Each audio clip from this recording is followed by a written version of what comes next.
Cipher ایک حقیقت ہے یا پھر وزیر اعظم شہباز شریف صاحب جیسا کہ بات کر رہے ہیں کہ یہ ایک جھوٹا بیانیہ تھا جو کہ اب چور چور ہو گیا؟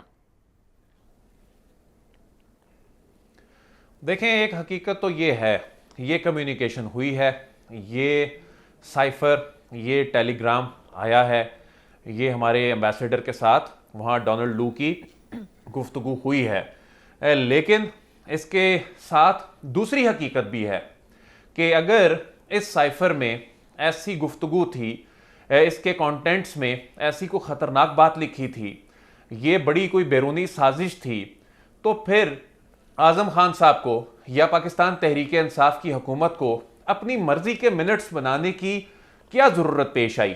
کیوں ان کو یہ کہنا پڑا کہ ہم اس کو دھمکی اسٹیبلش کریں گے، اپنی مرضی کے منٹس بنائیں گے؟ لیکن ان آڈیو میں آپ نے سنا کہ خان صاحب نے اپنی مرضی کا لفظ استعمال کیا ہے، جو میں نے سنا شاید وہ بات کر رہے ہیں کہ اس کے جلدی سے میٹنگ منٹس بنا لیتے ہیں، کوئی مرضی کا مطلب آپ نے سنا کہ خان صاحب مرضی کا لفظ بھی استعمال کر رہے ہیں؟ جو اعظم خان صاحب کی گفتگو ہے اس میں تو یہ بات ہے، اپنی مرضی کے منٹس کی بات ہو رہی ہے، لیکن جو خان صاحب کی گفتگو ہے اس کی جو سب ٹائٹلنگ ہے اس میں لفظ مرضی لکھا گیا ہے، لیکن جو آڈیو ہے اس میں نہیں ہے، اس میں یہ کہا گیا ہے کہ ہم بیٹھ کے یہ منٹس بنا لیتے ہیں۔ اچھا، جو دوسری بات ہے کہ اگر اس میں کوئی ایسی چیز تھی تو پھر یہ بات کرنے کی کیا ضرورت تھی، اور اس میں خان صاحب کو یہ کہنے کی کیا ضرورت تھی کہ جی یہ خط ہمیں بھیجا گیا ہے؟ تو یہ اس کو ڈراماٹائز کیا گیا۔ یہ ڈراماٹائز کس کی کاسٹ پہ کیا گیا؟ یہ ڈراماٹائز ملک کی کاسٹ پہ کیا گیا۔ یہ جو انہوں نے کہا کہ ہم نے اس پہ کھیلنا ہے، تو وہ کس کی کاسٹ پہ کھیلنا ہے؟ ملک کی کاسٹ پہ کھیلنا ہے۔ کس لیے کھیلنا ہے؟ تاکہ سیاسی فائدہ پہنچے۔ یہ چیز تو اسٹیبلش ہو گئی ہے، یہ چیز جیسے بھی اسٹیبلش ہوئی ہے، حکومت نے کی ہے، جس نے بھی آڈیو لیک کی ہے اس کا جو بھی مقصد ہے، لیکن جو گفتگو ہے وہ تو خان صاحب کی ہے، اور اس گفتگو میں خان صاحب یا خان صاحب کے جو پرنسپل سیکرٹری ہیں، جو ان کی گفتگو ہے جس سے انہوں نے ڈس آن نہیں کیا، اس سے تو یہی اسٹیبلش ہوتا ہے۔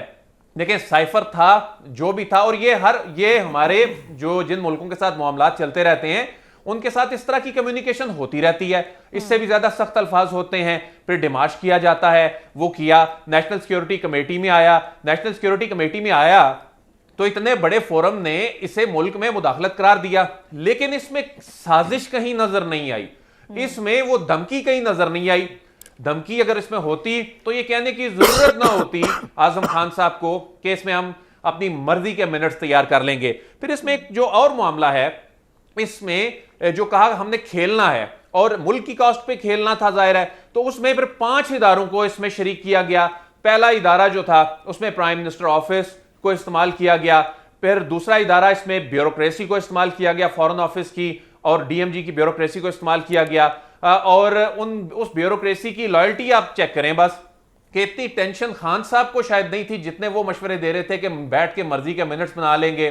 پھر ایک اور ادارہ اس میں گھسیٹنے کی کوشش کی گئی، اس میں سپریم کورٹ کو لانے کی کوشش کی گئی، وہ نہیں آئے، اس میں اسٹیبلشمنٹ کو لانے کی کوشش کی گئی، پھر بالآخر اس میں نیشنل سیکیورٹی کمیٹی کی میٹنگ میں آ کر ان کو لا کر ان سے یہ انڈورس کروانے کی کوشش کی گئی، لیکن اس میں ظاہر سازش نہیں تھی، وہ لفظ استعمال نہیں ہوا اعلامیے میں۔ پھر اس کے بعد اس میں پارلیمنٹ کو لانے کی کوشش کی گئی، اور اس کے بعد پھر پارلیمنٹ کا فورم اس میں اس طرح استعمال نہیں ہوا۔ تو کہنے کا مطلب یہ ہے کہ اس میں کی گئی سیاست، سائفر تھا، کورسپونڈنس ہوئی، ان کا میسج آیا، لیکن یہ ایک معمول کی بات تھی جس میں زیادہ سے زیادہ احتجاج کیا جاتا ہے۔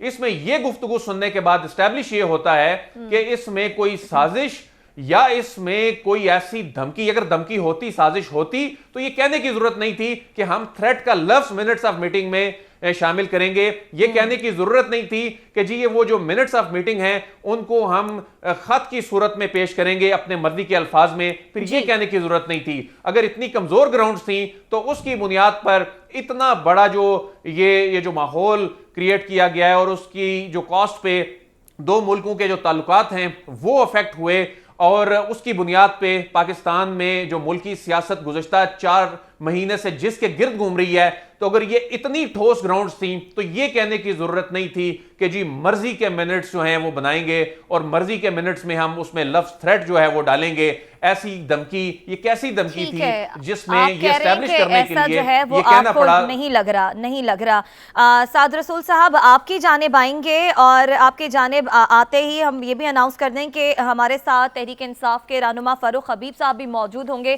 اس سے پہلے آپ مجھے یہ بتا دیجئے کہ آپ بھی یہی سمجھتے ہیں کہ ملکی مفاد کو داؤ پر لگایا گیا تحریک انصاف کی جانب سے، اور تحریک انصاف نے سیاسی مقاصد حاصل کرنے کے لیے خود سے ایک بیانیہ کریٹ کیا جس میں انہیں مقبولیت بھی ہوئی؟ سب سے پہلے تو میں عدیل ولائد صاحب کے جذبات کی بڑی قدر کرتا ہوں، جس جوش اور ولولے سے انہوں نے مرضی کے لفظ کو اتنی دفعہ استعمال کیا جتنی دفعہ اس ریکارڈڈ کانورسیشن میں استعمال نہیں ہوا. عمران خان صاحب کے منہ سے آپ نے جب پوچھا تو انہوں نے خود کنسیڈ کر دیا کہ عمران خان صاحب کے منہ سے مرضی کا لفظ نہیں سرزد ہوا. لیکن عدیل ولائد صاحب نے اس کو جس طرح پیش کیا، میں اس کو سمجھنے سے میں اس کو سمجھنے سے عدیل صاحب بصد احترام میں اس کو سمجھنے سے قاصر ہوں.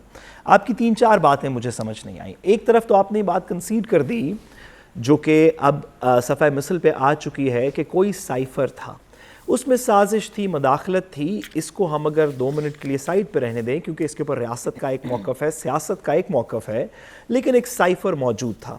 آپ نے یہ بھی فرمایا کہ اس سے بھی سخت الفاظ دیگر سائفرز میں بھی ہوتے رہتے ہیں، دیگر معاملات میں بھی ہوتے رہتے ہیں. تو آپ کوئی ہمیں اگزامپل بتا سکتے ہیں جہاں پہ اس سے زیادہ سخت الفاظ کسی پہلے سائفر کے اندر موجود ہوئے ہیں یا اس کے بعد آج تک کبھی ہوئے ہوں؟ جی بالکل. یہ بات کہہ دینی ہوا میں جب ہماری افغانستان کے ساتھ جی بتائیے. بالکل ہمارے افغانستان کے معاملات پہ ہم نے ڈیمارش کیا ہے. جب انڈیا کے ساتھ معاملات چل رہے ہوتے ہیں اس میں ڈیمارش کرتے ہیں. بالکل یہ ہوتا ہے. کہیں پہ آپ مجھے بتا سکتے ہیں. سوری میری بات پوری نہیں ہوئی. سعد رسول صاحب مجھے پتہ ہے آپ کی بات، مجھے معلوم ہے آپ کی بات مکمل نہیں ہوئی. میں یہی کہہ رہی ہوں کہ آپ بات مکمل کر لیجئے، پھر فاروق حبیب صاحب کے پاس بھی جانا ہے. تو جتنے بھی ایگزامپلز عدیل ولائد صاحب آپ کو بتائیں گے اس میں کسی کو بھی پرائم منسٹر کو ریموو کرنے کی بات نہیں ہے. وہ یہ بات ہے، سلالہ والی بات ہے. ہم نے بہت سخت ریاکشن دیا، اس سے زیادہ سخت دینا چاہیے تھا. بھارت کو ہم دیتے رہتے ہیں، اس سے زیادہ سخت دینا چاہیے. بٹ کسی بھی سائفر کے اندر، کسی بھی کمیونیکیشن کے اندر پرائم منسٹر کی ریموول کا کوئی لفظ نہیں. عدیل ولائد صاحب آپ کو بتا بھی نہیں سکتے. یہ بات کرنی کہ کیا پی ٹی آئی نے اس کے اوپر کھیل کے سیاست کی، تو یہ بات بالکل درست ہے کہ پی ٹی آئی نے اس کے اوپر کھیل کے سیاست کی. کیا پی ٹی آئی کا سیاسی جماعت کے طور پہ یہ حق ہے کہ وہ چیزوں پہ سیاست کرے اپنی حکمرانی کو یا اپنی حکومت کو برقرار رکھنے کے لیے؟ تو ایک حد کے اندر محدود رہتے ہوئے نون لیگ نے بھی ایسے ایشوز کے اوپر سیاست کی، پیپلز پارٹی نے بھی کی، پی ٹی آئی نے بھی کی، ایم کیو ایم نے بھی کی. یہ سیاسی پولیٹیکل پارٹیز کا ایک حق ہے جو کہ آرٹیکل 18 کے اندر آئین پاکستان کے اندر بھی موجود ہے، پولیٹیکل پارٹیز آرڈر کے اندر بھی موجود ہے. تو یہ کہنا کہ ایک پولیٹیکل پارٹی کہے کہ ہم اس چیز کو ایک پولیٹیکل نیریٹو کے اندر ایشو بنائیں گے، اگر یہ غیر قانونی بات ہے یا اس کے اوپر ہم ان کو کہیں، برا بھلا کہیں کہ آپ ایک سیاسی جماعت ہوتے ہوئے آپ نے ایک چیز کو سیاسی ایشو کیوں بنایا، تو پھر تو سیاست کی بیسک ساکھ ہی ختم ہو جائے گی. یہ بات کرنی کہ اس کے اندر اداروں کو شامل کیا گیا. میں مرضی کے منٹس پہ 1 سیکنڈ کی بات کرتا ہوں، لیکن اداروں کو شامل کرنے کی کوشش کی گئی، پارلیمان کو شامل کرنے کی کوشش کی گئی. حکومت کیا کرے اگر پارلیمان کو شامل نہ کرے؟ عدیل ولائد صاحب، اگر ایک سیاستدان نے پارلیمان سے رجوع نہیں کرنا تو اس نے کیا کرنا ہے؟ اگر ایک پرائم منسٹر نے بیوروکریسی سے، اپنے پرنسپل سیکرٹری سے مشورہ نہیں کرنا تو اس نے کیا کرنا ہے؟ کیا یہ عمران خان ایک انوکھے پرائم منسٹر ہیں جنہوں نے اپنے پرنسپل سیکرٹری سے مشورے کیے؟ کیا فواد حسن فواد صاحب کے ساتھ مشورے نہیں ہوتے رہے؟ کیا آپ اس کے شاہد نہیں ہیں کہ ڈان لیکس کے ٹائم کے اوپر فواد حسن فواد صاحب کا کیا کیریکٹر تھا؟ کیا آپ پرائم منسٹر اور پرنسپل سیکرٹری کی ڈسکشن کو یہ کہہ دیا جائے کہ پرائم منسٹر نے اٹیمپٹ کی بیوروکریسی کو اپنے نیچے لگانے کے لیے؟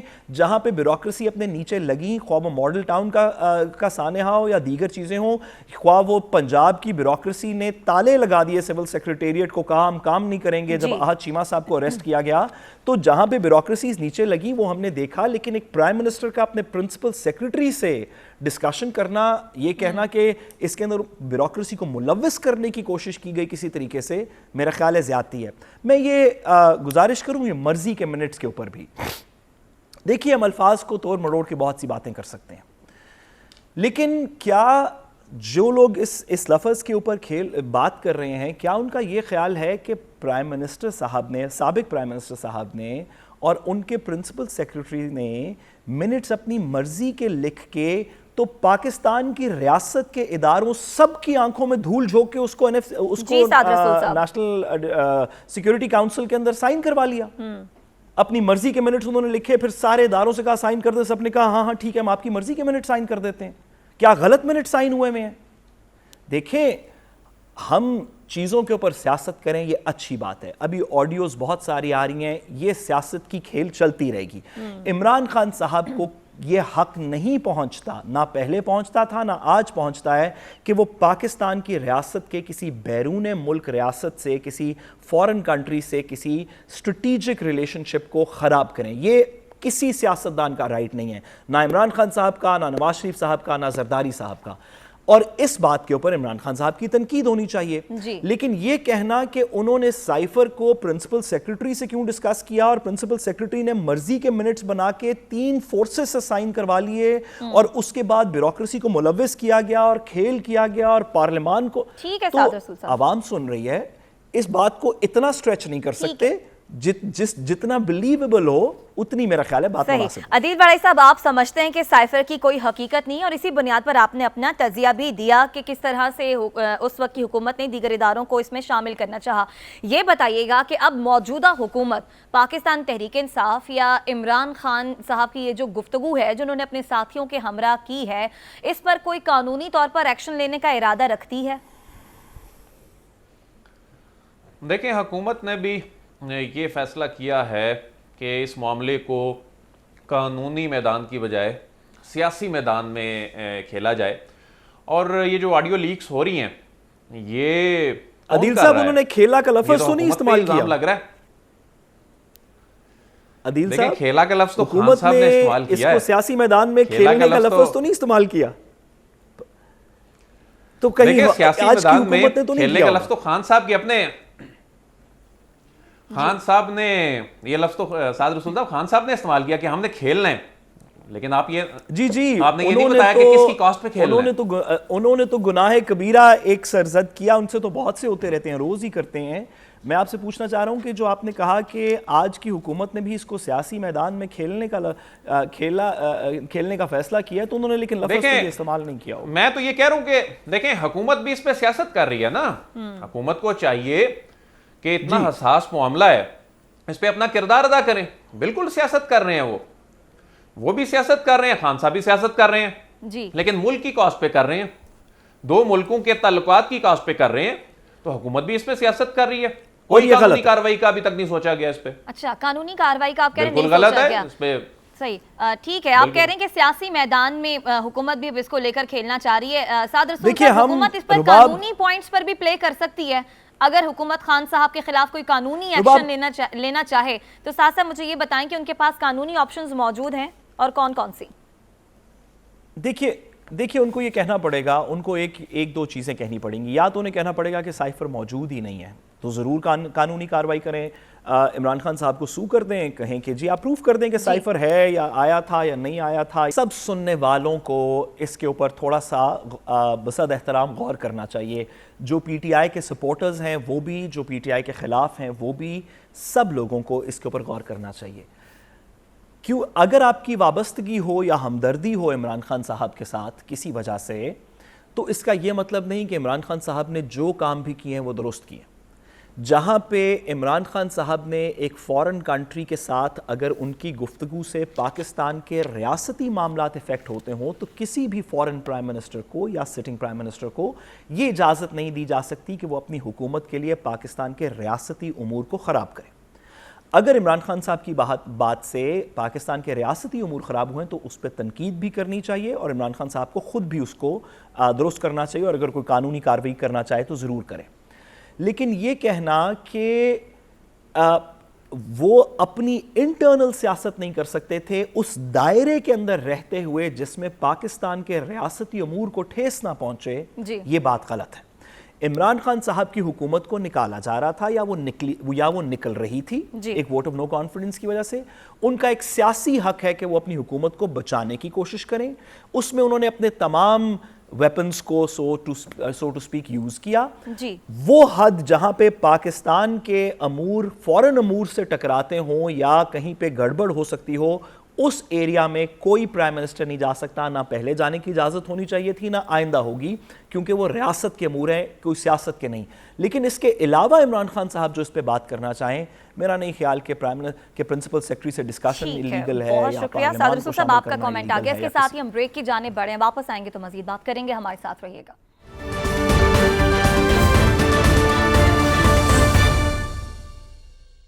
ویلکم بیک ناظرین. آڈیو لیکس کی سیاست پر بات ہو رہی ہے. دوسری قسط آج اس کی آئی ہے جس میں سابق وزیر اعظم عمران خان صاحب اپنے ساتھیوں کے ہمراہ گفتگو کر رہے ہیں. حکومتی سطح پر اس پر تنقید کی جا رہی ہے. مریم نواز نے بھی اس حوالے سے ٹویٹ کیا ہے. مولا بخش چانڈیو بھی کہتے ہیں کہ فسادی سیاست کا بندوبست کرنے کا وقت آ گیا. بہرحال ان آڈیوز کی کیا حقیقت ہے یہ جاننے کے لیے پاکستان تحریک انصاف کے رہنما فاروق حبیب صاحب ہمارے ساتھ موجود ہیں. فاروق حبیب صاحب, آپ لوگ تسلیم کرتے ہیں کہ یہ جو آڈیو سامنے آئی ہے اس میں جو گفتگو کی جا رہی ہے وہ ٹھیک ہے؟ آپ لوگ اس وقت وہ گفتگو کر رہے تھے؟ دیکھیں, بات یہ ہے کہ یہ جو گفتگو ہے, اس گفتگو میں کسی قسم کی کوئی قابل اعتراض چیز نہیں ہے. سائبر ایک حقیقت ہے. پاکستان کو جو ہے وہ دھمکی دی گئی. اس دھمکی کے اوپر بعض جگہ جو ہے وہ عمل درآمد بھی کروایا گیا. آپ کے جو ہے کہ عدم اعتماد بھی ہوا. رجیم چینج سازش کے نتائج بھی پاکستان جو ہے وہ بھگت رہا ہے. بہت گیاسرائیاں ہوتی رہی کہ یہ بیسٹر کا اپنا لیٹر ہے, لیکن بعد 2002 نیشنل سیکورٹی کونسل کی میٹنگ ہوئی جس میں یہ بات بڑی واضح ہو کر آ گئی کہ پاکستان کے اندر جو زبان استعمال کی گئی وہاں پر وہ بڑی ایک ڈپلومیٹک اور سخت زبان تھی جو کہ فاروق صاحب کے زمرے میں آتی تھی. وہ اس کے تحت جو ہے وہ پاکستان کے اندر ایک وزیر اعظم کو اطلاع سے الگ کر دیا گیا. کوئی پاکستانی بھی, آپ کو بھی یہ بات جو ہے وہ قابل قبول نہیں ہونی چاہیے کہ کوئی غیر ملک بیٹھ کے پاکستان کے اندر اقتدار بنانے ایک ایفیکٹولی سوال ہے, ساری خود مختاری کو چیلنج کرے. جی فاروق صاحب, ایک ایفیکٹولی سوال ہے جس میں کچھ ابہام بھی ہے اور ذرا تھوڑی وضاحت بھی کیجئے. یہ جو لفظ ہے کہ منٹس اس کے مرضی کے بنا لیے جائیں گے, یہ کہیں ٹرانسلیشن کے اندر اعظم خان صاحب سے مرضی کا لفظ ایسوسیٹ کیا جاتا ہے اور اس کی بیسس کے اوپر کہا جا رہا ہے کہ اصل میں تو کوئی اتنی بڑی بات نہیں تھی اور آپ نے اپنی مرضی سے اس کے ایک ایسے منٹس بنائے جو شاید حقیقت سے اگر کانٹرڈکٹری نہیں تھے تو کم از کم حقیقت کو سٹریچ بہت زیادہ کرتے تھے, اور یہ مرضی کے منٹس کی وجہ سے یہ سارا نیریٹو درست نہیں ہے اور آپ نے مرضی کے منٹس میں اس کو بنا لیا. دیکھیں, مسئلہ یہ ہے, یہ جو ایک اسٹریٹجک میڈیا سیل بنا ہوا ہے وہاں سے اگر کوئی ایسا سوال نامہ جاری ہوتا ہے جن کا یہ فوکس ہو کہ آپ نے مرضی کے اوپر فوکس کرنا ہے, تو ہمارا تو بنیادی سوال اور مطالبہ اور زور پکڑ جاتا ہے کہ آپ اس سائفر کو پبلک کر دیں. آپ نے آڈیو پبلک کی, آپ سائفر بھی پبلک کر دیں. آج تک جو ہے وہ اس سائفر کی تحقیقات نہیں کروائی جاتی. اور جو نیشنل سیکورٹی کونسل کی ایک میٹنگ تو عمران خان کی سربراہی میں ہوئی, دوسری شہباز شریف کی سربراہی میں ہوئی تھی, اس میں پہلی میٹنگ کے منٹس کو بھی آن کر لیا گیا تھا. تو لہذا کبھی خط کو جعلی قرار دینا, کبھی خط کو کہنا یہ وزارت خارجہ کے اندر تیار ہوا ہے, کبھی خط کو کہنا بیٹھ کے کہ یہ خط جو ہے وہ امبیسڈر کی اپنی ذہنی اختراع تھی, یہ تمام چیزیں جو ہے وہ غلط ثابت ہیں. اور اپنی مرضی کے کسی قسم کے کوئی منٹس جو ہیں وہ تیار نہیں ہوئے. تمام چیزیں جو ہیں وہ آن ریکارڈ موجود ہیں. چونکہ ہمیں تمام سفارتی نزاکتوں کو بھی منحوظ خاطر رکھنا تھا, ان کو بھی رکھا. خان صاحب نے جب پہلی بار اس دھمکی کا ذکر کیا تو انہوں نے بڑی محتاط گفتگو کی تھی 27 مارچ اسلام آباد کے جلسے کے اندر. لیکن جب اس سازش کو عملی جامہ پہنانے کے لیے آگے سے آگے مزید بڑھایا جاتا رہا, تب کے علم میں ہے کہ پھر اس ملک کا نام بھی سامنے آ گیا اور پھر سب نے تسلیم بھی کیا. اور نہ صرف ڈیمانڈ, فاروق صاحب جو دوسرا بیسک ایلیگیشن ہے آپ کی پارٹی کے خلاف, فاروق حبیب صاحب اپنی بات مکمل کر رہے ہیں, وہ کر لیں پھر آپ سوال کر لیجئے گا. جی فاروق حبیب صاحب. ہلو. جی فاروق حبیب صاحب آپ اپنی بات مکمل کیجئے. جی میں یہی آپ سے کر رہا ہوں کہ وہ پھر ڈیمارچ جو ہے وہ صرف یہاں پر پاکستان میں نہیں کیا گیا, وہاں پر یو ایس اے کے اندر بھی یہ ڈیمارچ کیا گیا. اور عموماً جو ہے جو ہمارا ایمبیسڈر ہے انہوں نے لکھ کے یہ بات بھجوائی کہ یہ کوئی نارمل چیز نہیں ہے جو کہ عام میٹنگ کے اندر ڈپلومیٹس ملتے ہیں اور وہ زبان استعمال کرتے ہیں. یہ ان یوزول زبان استعمال کی گئی اور ایک دھمکی انگیز جو ہے. فاروق صاحب یہ باتیں تو تقریباً اب وضاحت سے آگے سامنے جو ایلیگیشن ہے آپ پہ, اگر ہم اس پہ فوکس کر سکیں, وہ ایلیگیشن دوسری یہ ہے, پہلی تو یہ مرضی کے منٹس والی بڑی سیریس بات ہے, دوسری ایلیگیشن یہ ہے کہ آپ نے جان بوجھ کر اپنی سیاست بچانے کے لیے, اپنی سیاسی حکومت بچانے کے لیے آپ نے پاکستان کے ایک بیرون ملک کچھ ویسٹرن ممالک کے ساتھ خاص طور پہ آپ نے پاکستان کے فورن ریلیشنز کو داؤ پہ لگا دیا اپنی سیاست بچانے کے لیے. نہیں دیکھیں, ہم نے کسی قسم کا داؤ تو نہیں لگایا. میرے خیال میں جو آزاد اور خودمختار ریاستیں ہیں وہ کبھی اپنی آزادی پر جو ہے وہ کمپرومائز نہیں کرتی. لیکن مسئلہ یہ ہے کہ ہمارے ملک کے اندر بدقسمتی ہے کہ ایک مغرب نواز جو ہے اس کی حکم موجود ہے, جن کی تعدادیں بھی باہر ہیں, جن کے مفادات بھی باہر ہیں, وہ ان چیزوں سے کافی مرغوب ہوتی ہے اور ان کی جانب سے ہمیشہ یہ بات جو ہے وہ میرے بحث رہی ہے. لیکن میں سمجھتا ہوں کہ پاکستان کی یہ جو قربانیاں دی گئی تھی ہمارے بڑوں نے دی پاکستان کی آزادی کے لیے, ایک زمین کا ٹکڑا آزاد کرنے کے لیے نہیں دی تھی. اس میں واقعی طور کے اوپر ہمیں ایک آزاد ریاست کے طور کے اوپر دنیا میں اپنا امیج بلڈ کرنا تھا. اب کوئی بیٹھ کے پاکستان کے اندر اقتدار کی تبدیلی کے لیے دھمکی دے تو میں سمجھتا ہوں ہمیں بجائے اختلافات کرنے کے لیے ہمیں ایک زبان ہو کے اس کا جو ہے وہ مقابلہ کرنا چاہیے. ٹھیک ہے, بہت شکریہ. پاکستان تحریک انصاف کے رہنما فاروق حبیب صاحب ہمارے ساتھ موجود تھے. آڈیو لیکس کے حوالے سے انہوں نے کہا کہ سائفر ایک حقیقت ہے, یہ بھی ثابت ہو گیا. پھر سازش کے حوالے سے انہوں نے کہا کہ نہ تو پاکستان تحریک انصاف کی ایسی خواہش رہی ہے, نہ ہی تحریک انصاف نے ایسا کیا ہے کہ اپنی سیاست کو چمکانے کے لیے ملکی مفاد کو داؤ پر لگایا جائے. پروگرام میں آگے بڑھتے ہیں. مسلم لیگ نون کے لیے جو قانونی اور سیاسی مسائل حل ہو رہے ہیں اس پر ہم بات کرتے ہیں. ہمارے ساتھ سابق پروسیکیوٹر نیب عمران شفیق صاحب موجود ہیں. عمران شفیق صاحب, بہت شکریہ آپ کے وقت کا. سر یہ بتائیے گا کہ ایک ہی کیس ہے, وہی ایلیگیشنز ہیں جس پر مریم نواز صاحبہ کو سزا ہوتی ہے اور اسی کیس کی بنیاد پر انہیں رہائی بھی مل جاتی ہے, تو جو نیب کی جانب سے ان پر کیا جو الزامات لگائے گئے تھے پہلے بھی, کیا وہ الزامات بے بنیادی تھے؟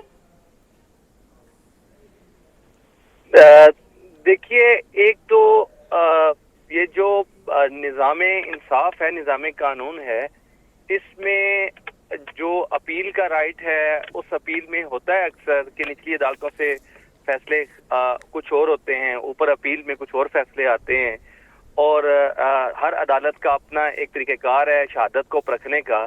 بہرحال ایک زندہ حقیقت جو اس کیس میں سامنے آئی ہے وہ یہ ہے, جو عدالت کے سوالات کے نتیجے میں, کہ شواہد جو ہے مریم نواز کے خلاف جو ہے وہ کمزور تھے, اور بلکہ وہ انتہائی کمزور تھے. اور جو ایویڈنس جو نیب نے کی طرف سے پیش کی گئی تھی عدالت میں, وہ عدالت میں جو ایویڈنس تھی مریم نواز کے خلاف وہ اعانت جرم کی تھی, یعنی انہوں نے جرم میں اعانت کی ہے. عدالت کا ایک سوال جو تھا وہ بڑا امپورٹنٹ تھا. وہ ان کا کہنا یہ تھا کہ اگر 93 میں, 95 میں, 96 میں اگر پراپرٹیز خریدی گئی ہیں, اور آپ کا کہنا یہ ہے کہ ٹرسٹ ڈیڈ جو ہے وہ 2005 میں تیار ہوئی ہے, اگر اس کو بالفرض مان بھی دیا جائے کہ یہ جعلی ٹرسٹ ڈیڈ ہے, تو یہ بتائیں کہ 2005 میں جو ڈیڈ تیار ہوتی ہے وہ اعانت کیسے کرتی ہے جرم کی, جو پراپرٹی خریدی ہی اس سے 15 سال پہلے گئی ہے. تو اب چونکہ اعانت تو جرم کی اسی وقت ہوتی ہے جس وقت جرم ہو رہا ہوتا ہے, جس وقت پراپرٹی خریدی جا رہی ہوتی ہے. تو اس لیے یقیناً اس چیز کا بہرحال یہ ایک فیکٹ ہے کہ مریم نواز کے خلاف جو اس کیس میں جو کلیدی شہادت تھی وہ یہی تھی کہ جو بنیادی طور پر جے آئی ٹی نے اکٹھی کی تھی, اور وہ سپریم کورٹ آف پاکستان کے آرڈر میں بھی وہ ریفلیکٹ کر رہی تھی, بار بار اس کا وہ تھا کہ انہوں نے ٹرسٹ ڈیڈ وہ پیش کی ہے. تو بہرحال اب اس ٹرسٹ ڈیڈ کے بارے میں تو ریڈلے کی سٹیٹمنٹ جب ہوئی, وہ پوری دنیا نے اس کو سنا, دیکھا, کراس ایگزامینیشن میں ریڈلے نے یہ صاف کہہ دیا کہ میں تو کمپیوٹر ایکسپرٹ ہی نہیں ہوں. پھر ساتھ وہ ریڈلے نے صاف لفظوں میں کہہ دیا کہ ہاں کیلیبری فونٹ جو ہے وہ 2005 سے پہلے بھی موجود تھا اور میں اس کو انٹرنیٹ پر موجود تھا اور میں اس کو خود بھی ڈاؤن لوڈ کر کے استعمال کرتا رہا ہوں 2005 سے پہلے. تو پھر یہ کہنا کہ 2006 میں وہ آفیشلی لانچ اصل میں اگر بعد میں بھی ہوئی کوئی چیز لیکن وہ پہلے اگر مارکیٹ میں موجود تھی اور لوگ اس کو استعمال کر رہے تھے تو اس کی بنیاد پر تیار ہونے والے ڈاکومنٹ کے جعلی ہونے پر بہرحال سوالات ریڈلے نے اپنی اسٹیٹمنٹ میں بہت شکریہ. سابق پروسیکیوٹر نیب عمران شفیق صاحب ہمارے ساتھ موجود تھے. سعد رسول صاحب آپ بھی سمجھتے ہیں کہ مریم نواز کی کیس کی طرز پر اب سابق وزیر اعظم نواز شریف صاحب کو بھی اسی طرح کا بڑا ریلیف مل سکتا ہے؟ دیکھیے اس ملک میں انصاف ہم گامزن ہیں انصاف کی جانب اور اگر پہلے ہم سے نیشنل اور جوڈیشل لیول پہ کچھ کوتاہیاں ہو گئیں کچھ ایسی ہم نے سزائیں دے دیں کچھ ایسے لوگوں کو جن کو سزا دینا اس ملک میں کسی بھی دور کے اندر ایکسیپٹیبل نہیں رہا تو ہم ان کوتاہیوں کو ٹھیک کرنا چاہتے ہیں آئین اور قانون کے مطابق چلنا چاہتے ہیں اور آئین اور قانون کے مطابق جیسے کہ ابھی فارمر پروسیکیوٹر صاحب بھی بتا رہے تھے آئین اور قانون کے مطابق تو میٹر بڑا سمپل ہے اور وہ یہ ہے کہ جو حسین نواز صاحب نے آ کے ٹیلی ویژن پہ کہا کہ الحمدللہ یہ پراپرٹیز ہماری ہیں وہ قانون کی نظر میں ایویڈنس نہیں ہے کیونکہ وہ تو ایک ٹیلی ویژن کے اوپر سٹیٹمنٹ تھی اور ٹیلی ویژن پہ آپ اور میرے جیسے لوگ تو روز ہر قسم کی سٹیٹمنٹس دیتے ہیں اس کو سیریسلی تھوڑی لیتے ہیں کوئی شخص اور حسین نواز صاحب کو بالکل بھی پتہ نہیں تھا کہ وہ ایک سیریس سٹیٹمنٹ ان کو دینی چاہیے تو انہوں نے جو کہا وہ تو قانون کے اندر ایڈمیسیبل ایویڈنس ہے ہی نہیں. قانون کے اندر جو اس وقت واضح بات ہے وہ یہ ہے کہ ایون فیلڈ کے اپارٹمنٹس 2 کمپنیز اون کرتی ہیں نیلسن اور نیسکال وہ کمپنیز کس کی ہیں اور وہ کیسے کنیکٹ ہوں گی نواز شریف صاحب کی فیملی سے اس کے اوپر نیب کے پاس کوئی ایویڈنس موجود نہیں ہے. تو عدالت کے پاس قانون اور آئین کے دائرے میں رہتے ہوئے انصاف کا صرف ایک دروازہ ہی کھلا تھا اور وہ یہ تھا کہ جب نیب کے پاس کوئی ایویڈنس ہے ہی نہیں کہ ایون فیلڈ اپارٹمنٹ کس کے ہیں تو ہم یہ نہیں کہہ سکتے کہ نواز شریف صاحب کے ہیں. تو بڑی اچھی بات ہے یہ تو کتنی اچھی بات ہے کہ ایک شخص جو 1993 سے اس اپارٹمنٹ میں رہ رہا ہے جو آج بھی رہ رہا ہے جہاں پہ ہمارا وزیر اعظم اس کو ملنے کے لیے ہر 2 ہفتے بعد جاتا ہے جہاں سے روز اظہر جاوید صاحب پریس کانفرنسز کرتے ہیں وہ ہمیں یہ نہیں پتا کہ جو شخص 93 سے اس اپارٹمنٹ میں رہ رہا ہے وہ اس کا اپارٹمنٹ ہے بھی یا نہیں ہے اور اگر اس کا نہیں ہے تو کس کا ہے کون ایکچولی اون کرتا ہے کیونکہ نیب یہ پروف نہیں کر سکتی اس لیے مریم نواز صاحبہ سے سوال نہیں پوچھنا چاہیے. اس سے اچھا انصاف کیا ہو سکتا ہے ہمیں تو سر بخم کرنا چاہیے. ٹھیک ہے عدیل ولائی صاحب آپ کی جانب باتیں عمران شفیق صاحب نے بھی کہا کہ جو شواہد تھے وہ مریم نواز کے کیس کے مقابلے میں کمزور تھے اور یہی وجہ بنی کہ انہیں اسلام آباد ہائی کورٹ سے وہ اس کیس میں بری بھی ہو گئیں. اب سابق وزیر اعظم نواز شریف کے لیے بھی آپ سمجھتے ہیں کہ قانونی مسائل حل ہونے جا رہے ہیں؟ دیکھیں نواز شریف کا کیس کیا ہے کہ یہ اپارٹمنٹس آپ کے ہیں اور ان کی منی ٹریل دیں. وہ کہتے ہیں جی میرے نہیں ہیں میرے والد صاحب جو ہیں وہ پوتوں کو دے گئے. اچھا اب مریم نواز صاحبہ کا جو کیس ہے وہ تو لنک کی والد سے ہے نا کہ انہوں نے معاونت کی والد کی پراپرٹیز بنانے میں. تو عدالت نے ایک سوال کیا کہ آپ یہ ثابت کریں پہلے کہ یہ نواز شریف صاحب کا بھی کوئی لنک اس سے بنتا ہے یا نہیں بنتا. تو وہ اس ساری پروسیڈنگ کے دوران ہمیں تو نظر نہیں آیا بلکہ نیب یہ اس کیس سے بھاگتا ہی نظر آیا. اچھا اب جب سعد رسول صاحب دیکھیں اس میں ایک چیز یہ بھی تو دیکھیں کہ مریم نواز جو ہیں وہ پبلک آفس ہولڈر تو نہیں تھی. اس میں جو اعانت کا جو معاونت کا ان پر الزام ہے وہ 2000 یعنی 1993 میں پراپرٹیز خریدی گئی ہے جس طرح عمران شفیق صاحب بھی کہہ رہے ہیں. اگر میرا ایک سوال ایڈ کر لیں عدیل صاحب اپنے جواب میں پلیز کیا پاکستان میں یا پاکستان سے باہر کسی کو پتا ہے اس وقت کہ ایون فیلڈ اپارٹمنٹ کس کے ہیں کیا آپ بتا سکتے ہیں؟ دیکھیں سعد رسول صاحب وہ ان کے میاں نواز شریف صاحب کے صاحبزادوں کے ہیں اور وہ یہ کہتے ہیں کہ یہ